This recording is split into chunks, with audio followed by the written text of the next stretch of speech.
இன்னைக்கு நாட்டு மக்களும் ஆஸ்பத்திரியா அலையிறான்.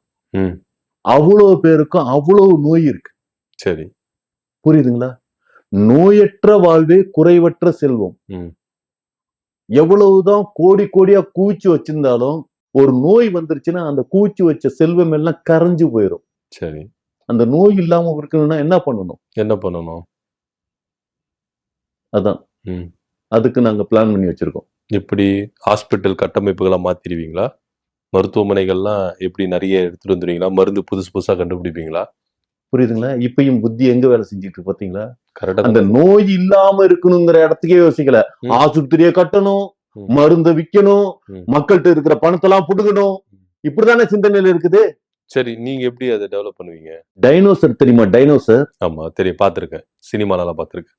அந்த டைனோசரோட முட்டைய ம். ஆம்லெட் போட்டு சாப்பிட்டா ம். நோயே வராது. எந்த நோயும் வராது. டைனோசர் முட்டைய ஆம்லேட் போட்டு சாப்பிடணும். அப்புறம் ஒருத்தர் சாப்பிடணுமா இல்ல ஒரு ஊரே சாப்பிடணுமா? இல்ல இது என்ன கேள்வி? சார், டைனோசர் முட்டைன்றது பெருசா இருக்கும். அது ஒரு ஆள் சாப்பிட முடியாது.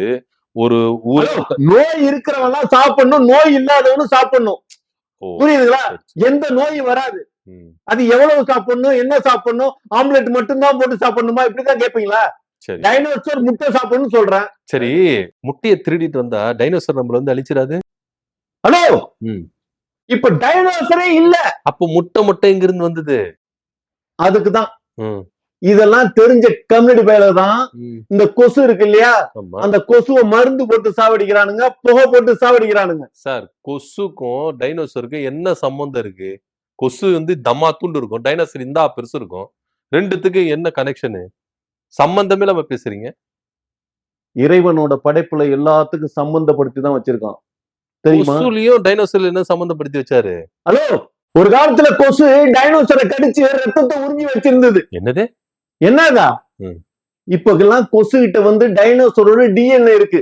அந்த டிஎன்ஏ பிரிச்சு டைனோசர் உருவாக்கி அதுல இருந்து முட்டையை தயாரிச்சு மக்களுக்கு கொடுக்கறதுக்கு இருக்கும். சார், கொசு என் கைய கடிச்சா ரத்தத்தை உரியும், பட்டுன்னு அடிச்சா பொட்டுன்னு போயிரும். இதுல எங்க டிஎன்ஏ வந்தது? ஹலோ, நீங்க பட்டுன்னு அடிச்சு பொட்டுன்னு சாப்பிடுற ஒவ்வொரு கொசுலயும் ஒரு டைனோசர் இருக்கு. ம்.